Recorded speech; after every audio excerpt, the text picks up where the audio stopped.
وہ لوگ جو روس کی مداخلت کے حوالے سے ان تحقیقات کی زد میں ہیں، ان میں قومی سلامتی کے سابق مشیر مائیکل فلن، صدر ٹرمپ کی انتخابی مہم کے چیئرمین پال منافورٹ اور صدر ٹرمپ کے سابق ذاتی وکیل مائیکل کوہن شامل ہیں۔ لیکن صدر ٹرمپ کی جانب سے ان تحقیقات کو مسلسل اناج پر مبنی سازش کر کے مسترد کیا جاتا رہا ہے۔ اس میں کسی قسم کی سازش نہیں تھی، کبھی نہیں تھی۔ میں اپنے انتخابی مہم میں روس سے کبھی بھی مدد نہ لوں۔ ایک بار جب اسپیشل کونسل رابرٹ مولر اپنی تحقیقات مکمل کر لیں گے تو اس کی رپورٹ نئے اٹارنی جنرل ولیم برگ کو پیش کریں گے۔ صدر ٹرمپ کا کہنا ہے کہ اس بات کا فیصلہ اٹارنی جنرل کریں گے کہ رپورٹ کے کون سے حصے امریکی کانگریس اور عوام کے سامنے پیش کیے جائیں۔ یہ مکمل طور پر نئے اٹارنی جنرل پہ منحصر ہوگا۔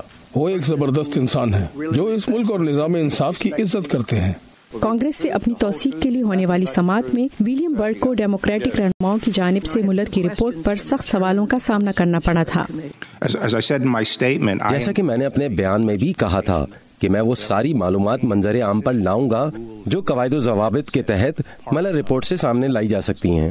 روسی مداخلت کی تحقیقات کے نتیجے میں اب تک جتنی بھی فرد جرم عائد کی گئیں یا جتنے بھی اقرار جرم ہوئے، ان کے باوجود اب بھی لوگ مولر رپورٹ سے کچھ اہم بنیادی سوالوں کے جواب چاہیں گے۔